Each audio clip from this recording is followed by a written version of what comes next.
"Access denied," the lock said in a calm, synthetic voice, and the red ring of light reflected perfectly in her wide, furious eyes. 48 hours earlier, the only thing I could hear was the wind dragging pine needles across my driveway and the distant echo of tires crunching over gravel that hadn't seen strangers in years, not since my father passed, and left me the mountain house along with every memory nailed into its beams, every inch of land measured in footsteps I could still trace with my eyes closed, and every key that still sat heavy in my pocket when I stepped out of my truck that morning expecting quiet, expecting ownership, expecting something simple like unlocking my own front door after a 3-month contract job down in Denver. But instead I found a brand new sign staked right into my yard like a flag planted on conquered territory. White letters screaming HOA private property, like it had always been there, like my name had never been on the deed. And the smell hit me first. Fresh paint and cheap plastic baking under a thin mountain sun, wrong in every way that mattered. And before I even reached the porch, I heard her voice, sharp, controlled, practiced, the kind that never needed to raise itself to take over a space. "You can't be here," she said, standing between me and my own door like she'd been waiting for this moment. And I remember the exact way her shoes pressed into the gravel, steady, confident, like she believed the ground itself backed her authority. And I didn't say anything at first because I didn't need to, because the key in my hand was colder than it should have been, heavier somehow, like it already knew what was about to happen. But she didn't even look at it, didn't look at me, just pulled out her phone with that same calm efficiency and said, "I've already called the police," like it was routine, like I was just another problem she'd solved before lunch. And that's when the silence broke, not with shouting, not with anger, but with sirens winding their way up a road that used to belong to me, echoing off trees I used to climb as a kid, getting louder until the whole place felt like it was shrinking around me, and I could taste the dust in the air, feel the tension in my jaw, but I stayed still, because reacting was exactly what she expected, and I don't give people what they expect, not when I don't understand the system yet, not when I know control doesn't come from volume, it comes from information. And as the patrol car pulled in and the engine idled low like it was waiting to see how this would play out, she stepped closer, just enough to claim space, just enough to make it clear she thought she'd already won. And maybe to anyone watching, it looked that way. A man standing outside a locked house, a woman with authority and a story ready to go. But what she didn't know, what none of them knew yet, was that locks only matter if you control them. And standing there with the wind cutting through my jacket and the weight of that key pressing into my palm, I realized something simple, something quiet, something that didn't need to be said out loud. I didn't need to argue my way back into that house. I just needed to take back control of who the door listened to. The officer's boots crunched over the gravel as he stepped between us, the sound sharp and deliberate, like every movement was being recorded somewhere I could not see yet. And I watched his hand rest lightly on his belt while his eyes moved from her to me, measuring, calculating, deciding which version of the story felt easier to believe. And I could already see it in the way she stood there, shoulders back, chin slightly lifted, like she had done this before, like this was just another afternoon task on her calendar. Remove unwanted presence, maintain community standards, keep everything exactly the way she believed it should be. And when she spoke again, her voice softened just enough to sound reasonable, just enough to sound concerned. "He showed up out of nowhere," she said, and started trying to get inside. And the words hung in the air like they had weight, like they could tip the balance if I let them. But I did not move, did not interrupt, because the more she talked, the more she revealed the structure she was building around herself. And structures always have weak points if you know where to look, and that was something my father taught me long before I ever touched a line of code, standing right where I was now, showing me how to fix a warped door frame with nothing but a level and patience, telling me that control was never about force, it was about alignment, about understanding how things fit together so you could adjust them without breaking anything. And I could still smell the sawdust from those summers, still hear the slow creak of wood settling into place, and for a second it almost felt like he was still there watching me handle this the same way, steady, quiet, precise. And the officer finally turned to me and asked for identification, his tone neutral but firm, and I handed it over without a word, feeling the cool plastic slide from my fingers as I kept my eyes on the front door, on the new lock that did not belong there, on the clean edges where the original hardware had been replaced like it never mattered, like history could be unscrewed and discarded in under 10 minutes. And I could feel something settle inside me then. Not anger, not frustration, something colder, something clearer, the kind of focus that comes when you stop reacting and start planning. Because while she was busy controlling the narrative out here, she had not thought about what was already inside that house. The wiring, the network, the infrastructure that had been built long before she ever decided this place fell under her authority. And when the officer handed my identification back, he gave me that look people use when they are trying to stay neutral but have already chosen a side. "Sir, do you have proof of ownership?" he asked, and I nodded. Because of course I did. Because everything about this place was documented down to the last inch.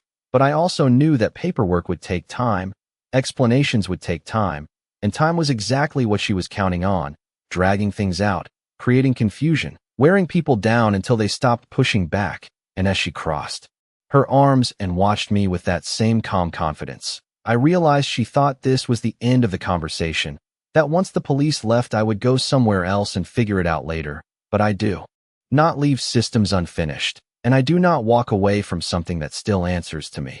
And as the wind shifted and carried the faint scent of pine through the air, I slipped the key back into my pocket, not because I needed it anymore, but because I already knew the next time I opened that door, it would not be with metal, it would be with something she could not argue with, something that did not care about her authority, something that only recognized one thing, and that was me. I watched her smile as the officer nodded, that small shift in posture that told her she had done enough, planted enough doubt, created just enough friction to keep me on the outside of my own front door, and she stepped back like she was granting permission for the situation to resolve itself in her favor. Like this mountain, this road, this house had already accepted her version of reality, but I did not argue, did not raise my voice, because arguing inside someone else's narrative only makes you part of their system. And I was already thinking about a different system entirely, one she did not even know existed, one that did not care about tone or authority or how convincing she sounded standing on a gravel driveway with her arms crossed. And as the patrol car pulled away, the low hum of the engine fading down the slope, the silence came back in layers, whined through the trees, the faint creak of the porch railing, the distant echo of something metallic shifting inside the house. And that last sound was enough, just enough to confirm what I needed, because she could replace a lock, she could put up signs, she could call whoever she wanted, but she had not touched the internal wiring, she had not even thought about it. And that told me everything about how she operated: surface-level control, visible authority, nothing deeper, nothing structural. And I turned away from her without a word, walked back to my truck, and I could feel her eyes on my back, waiting for some kind of reaction, waiting for frustration or defeat, something she could interpret as a win. But I gave her nothing, just the sound of the door closing, just the quiet click as I sat down and let the steering wheel rest under my hands for a second longer than necessary, grounding myself, aligning the next move before I made it. And when I pulled out my laptop, the screen lit up with a reflection of the same trees, the same house, the same front door that still answered to a system I designed years ago when I first installed remote monitoring for weather alerts and power fluctuations. Something simple at the time, something practical. But systems evolve if you understand them well enough, and I started pulling up the old architecture files, scrolling through line after line of configurations I had written without ever thinking I would need them like this. And there it was, still active, still connected, the backbone she had not even considered, the part of the house that did not sit on the surface where she could touch it. And I could feel the pieces locking into place in my head, not fast, not rushed, just precise. Because this was not about getting back inside as quickly as possible. This was about making sure that once I did, nobody could ever stand on that gravel again and tell me I did not belong. And I glanced up once, just once, and she was still there, standing in the same spot, watching, probably thinking I was calling someone, maybe a lawyer, maybe a contractor, something predictable, something slow, but she had no idea that control does not come from who shows up with paperwork. It comes from who controls access, who defines the rules at the most fundamental level. And as I opened a new build file and started rewriting the entry system from the ground up, I realized something almost funny in its simplicity. She thought she had locked me out, But all she had really done was remind me that the door had always been listening to me. It just needed to recognize me again. The first thing I did was kill the engine and let the silence settle again. Not because I needed quiet, but because I needed to hear the system breathe. And when you spend enough years building security layers, you start to notice patterns in the background. The faint hum of standby power, the intermittent pulse of a network maintaining connection.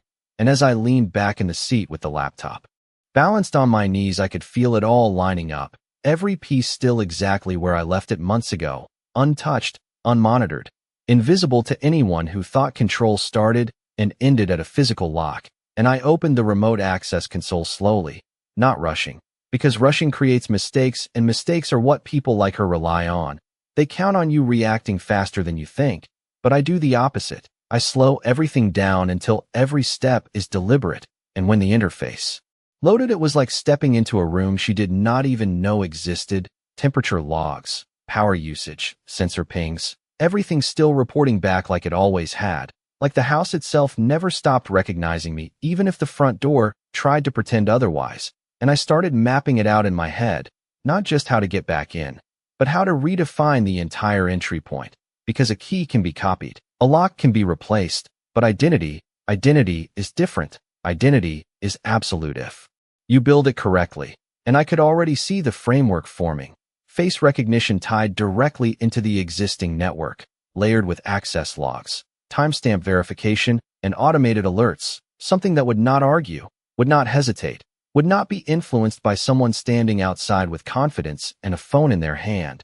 And I began writing the code right there, fingers moving steady across the keyboard while the cold mountain air slipped through the cracked window, carrying the scent of pine and something faintly metallic from the hardware inside the walls. And every line I added tightened the system just a little more, made it a little more precise, until it started to feel less like an upgrade and more like a correction, like I was restoring the house to the version of itself that actually understood who belonged there. And I paused once to look up, and she was still watching, still standing near the porch like she expected something dramatic to happen. Maybe another argument, maybe a phone call, maybe me walking away, but all she saw was a man sitting quietly in his truck typing. And that was the problem. She underestimated quiet. She underestimated what happens when someone stops playing inside her rules and starts writing their own. And I connected to the internal camera feed next. Just one lens angled down the hallway toward the front entrance. Still operational, still clear. And there it was, the inside of my house exactly as I left it. The same light hitting the floorboards, the same coat hooked by the door, and the new lock installed over something that had worked perfectly fine for years. And I zoomed in just enough to study it, the model, the wiring, the connection points, and I smiled slightly because it was exactly what I expected. Surface-level hardware with no deeper integration, something designed for convenience, not control, and that made it easy, easier than she would ever realize. And as I finalized the new system parameters, I could feel the shift happen, subtle but real, like the house was starting to listen again, not to the noise outside, not to authority, but to something far more consistent. And when I hit deploy, the progress bar moved slowly across the screen, each percentage point carrying more weight than the last, until finally it stopped, complete, and the system confirmed what I already knew. Access control redefined, identity required. And I closed the laptop gently, stepped out of the truck, and this time when I walked toward the door, I was not carrying a key, because I did not need one anymore. I had something far more reliable, something she could not replace overnight, something that did not forget. And as the gravel shifted under my boots and the wind pushed lightly against the doorframe, I knew the next move would not be loud. It would not be dramatic. It would just be correct. The sensor woke before the door did. A faint click behind the wood followed by a soft white glow that replaced the cheap blue indicator she had installed. And I saw it register me before I even reached the final step. A subtle shift in light that most people would miss, but to me felt like a handshake, quiet, precise, unmistakable. And I stopped just short of the handle, not because I needed to, but because I wanted to see how she would react when something she thought she controlled stopped responding to her completely. And sure enough, I could feel her attention sharpen, that small movement in her posture, the way her arms tightened just a fraction as the system engaged without asking her permission. And for the first time since I arrived, she did not speak right away. She just watched, trying to understand what had changed, trying to map this new variable into the version of reality she had already decided was fixed. And I stepped forward the last few inches, the cold air brushing past my face. As the light scanned, and then it happened, a clean, mechanical sound. Not loud, not dramatic, just a single precise click as the lock disengaged, and the door opened inward like it had been waiting the entire time, like nothing had ever been wrong. And I walked in without looking back, not rushing, not hesitating, just one step after another across the same floorboards that still carried the faint scent of pine and old varnish. The same light stretching across the hallway exactly the way I remembered, and I could hear it behind me then.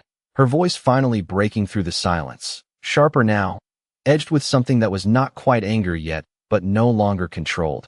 That lock was replaced, she said, like stating it out loud would somehow reverse what had just happened.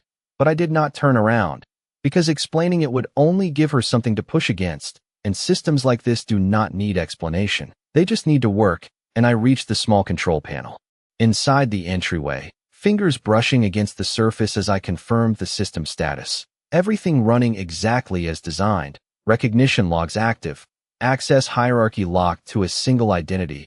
And I let my hand rest there for a second longer than necessary, grounding the moment, making sure there was no doubt left, not for me, not for the system, and definitely not for her. And when I finally turned, she was standing just outside the threshold, one foot still on the porch, like she could not decide whether stepping inside would validate what she was seeing or break it completely. And that hesitation told me more than anything she had said so far, because control only feels real until it stops working, and once it breaks even for a second, it does not come back the same way. And she took a step forward then, tentative but determined, reaching for the handle like she expected the door to respond to her the same way it had responded to me.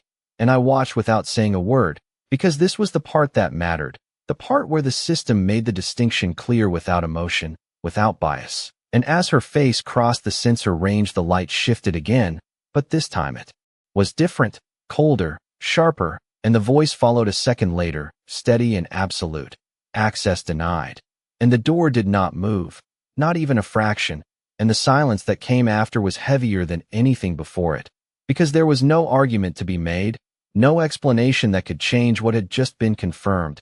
And for the first time since I arrived, she was the one standing outside looking in. She did not step back right away, and that was the first sign she still believed this was a misunderstanding, not a boundary, because people like her do not accept denial as a final state. They treat it like a temporary glitch, something that can be corrected if they just apply enough pressure. And I watched her lean in slightly, closer to the sensor, like proximity alone could force recognition, like the system would somehow reconsider if she made herself more visible. But the light did not change. It stayed cold, steady, indifferent, and after a second it repeated itself, calm and precise, access denied. And that was when her composure cracked just enough to show through.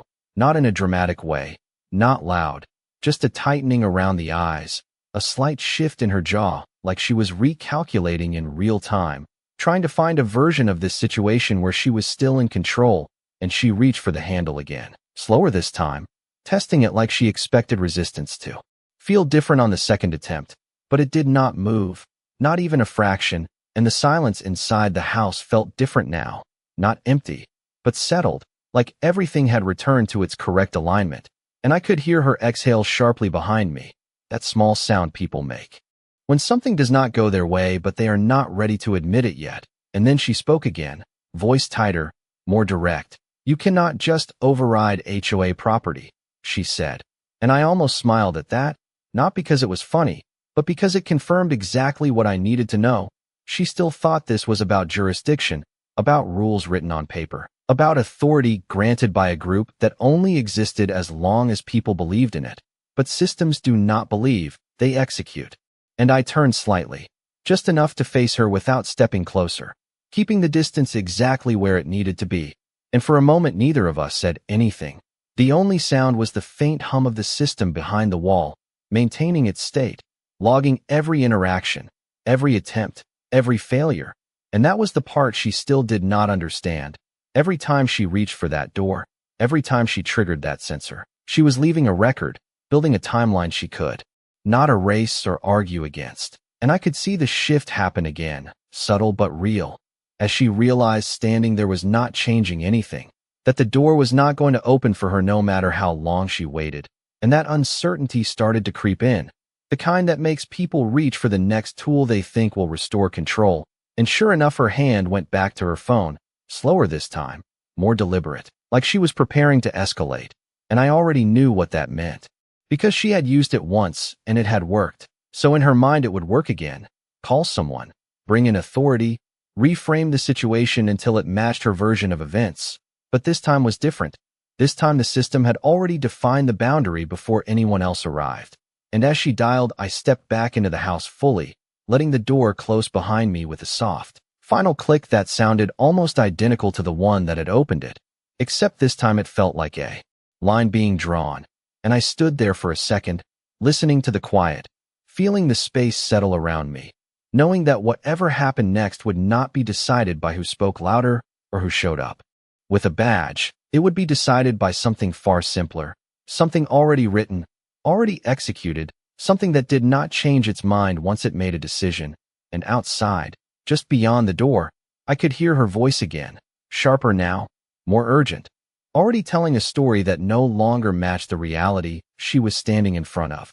The moment the door sealed behind me, the system shifted into monitoring mode, and I could hear it in the subtle change of tone from the panel on the wall, a low steady hum that meant everything was now being recorded in real time, every motion, every attempt, every second stamped and stored without bias. And I walked slowly down the hallway, not rushing, letting my footsteps settle back into the rhythm I remembered, the wood creaking in familiar patterns under my weight, the air inside, carrying that same quiet mix of pine and dust, and something older, something permanent. And behind me her voice continued, sharper now, more urgent, layered with the kind of confidence that comes from repetition, because she had done this before, she had made calls before, she had shaped outcomes before. But systems like mine do not respond to repetition, they respond to identity. And I reached the control panel again, bringing up the live feed, watching her through the camera as she paced just outside the door, phone pressed to her ear, free hand cutting through the air like she was trying to carve her version of events into something solid. And I could hear faint pieces of it through the audio pickup. Words like unauthorized, intrusion, safety concern, all packaged neatly, all designed to trigger a response from someone who had not seen what I had already seen. And I tapped the log interface open, watching the entries populating clean, precise lines, timestamp, facial scan attempt, access denied, repeated again and again, each one building a record that did not rely on memory or interpretation, just fact. And I let it run, because the more she tried, the clearer the pattern became, the more complete the picture would be when someone else finally looked at it. And outside the wind picked up slightly, brushing against the siding, carrying her voice in fragments that faded in and out like static. And then I saw it, the moment she switched tactics, the way her posture straightened again, the way her tone shifted from urgency back to control, because she believed help was on the way, believed the system outside would restore what this one had taken from her. And I leaned against the wall just enough to keep the camera angle clear, watching her step back toward the door, positioning herself like she had earlier, like she was resetting the scene, preparing for a second version of the same performance. But this time there was a difference. This time every movement she made was already captured, already defined. And when the distant sound of another vehicle started climbing the road, low at first, then louder, tires crunching against gravel in that same steady rhythm, I did not move, did not react, because this part was already accounted for, already built into the structure I had set in motion. And as the vehicle came into view on the monitor, pulling up behind hers, I could see her shoulders settle just slightly, that small release people have when they think control is about to return. And I closed the panel interface halfway, not shutting it down, just letting it run in the background, because I did not need to watch every second anymore. I already knew how this would unfold, not because I was guessing, but because the system had already defined the rules. And for the first time since I arrived, the outcome was not something that could be argued. It was something that would be demonstrated, line by line, entry by entry, until there was nothing left to reinterpret.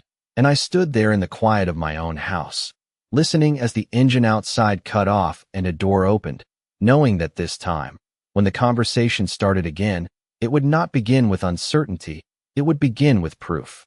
The car door shut with a solid, familiar weight, and I heard the officer's boots hit the gravel a second later, slower this time, measured, like he was already deciding how this conversation was going to go before he even reached the porch.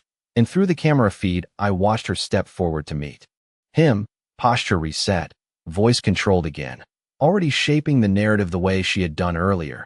Except this time, there was something underneath it, something tighter, like she was compensating for a variable she could not quite explain, and I moved closer to the panel, pulling up the live audio feed just enough to catch the exchange without stepping into it.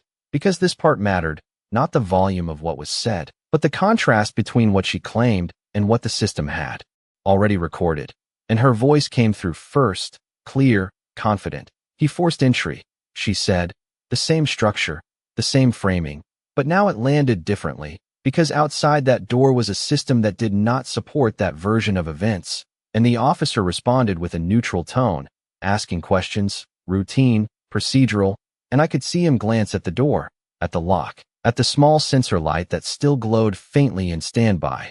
And that was when I stepped forward, not rushing, not dramatic, just enough for the interior camera to register my movement and for the system to mark the present shift, and I opened the door from the inside with a single motion, the mechanism responding instantly, clean, controlled, and the look on her face changed in a way that could not be hidden this time, not fully.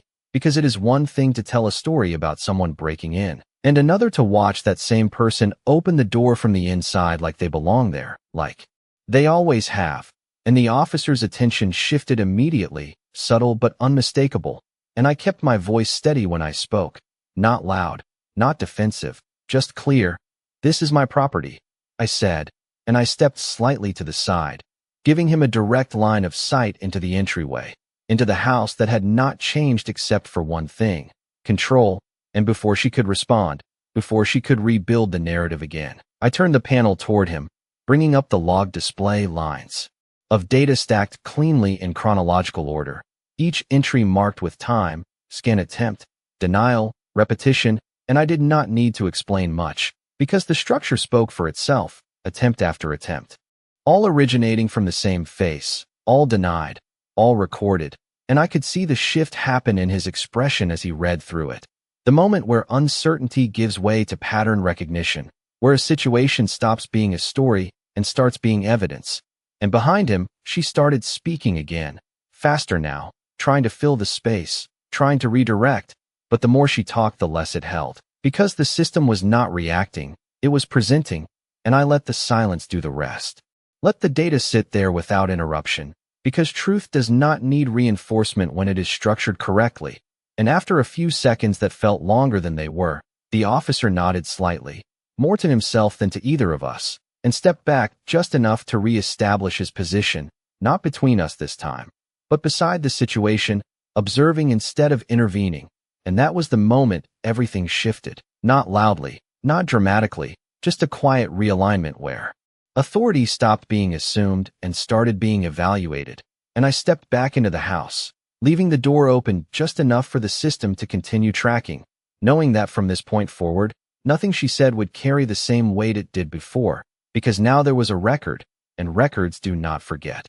He did not say anything right away, and that silence told me more than any statement could have, because when someone trained to assess a situation chooses not to speak, it means they are letting the facts settle into place on their own, and I watched his eyes move once more from the panel to the door, from the door to her, and then back to the log entries still scrolling in quiet precision, each timestamp locking the sequence tighter, each denial reinforcing the same simple truth that had been there from the start. And when he finally spoke, his tone had changed, not louder, not harsher, just firmer, grounded in something that no longer needed interpretation.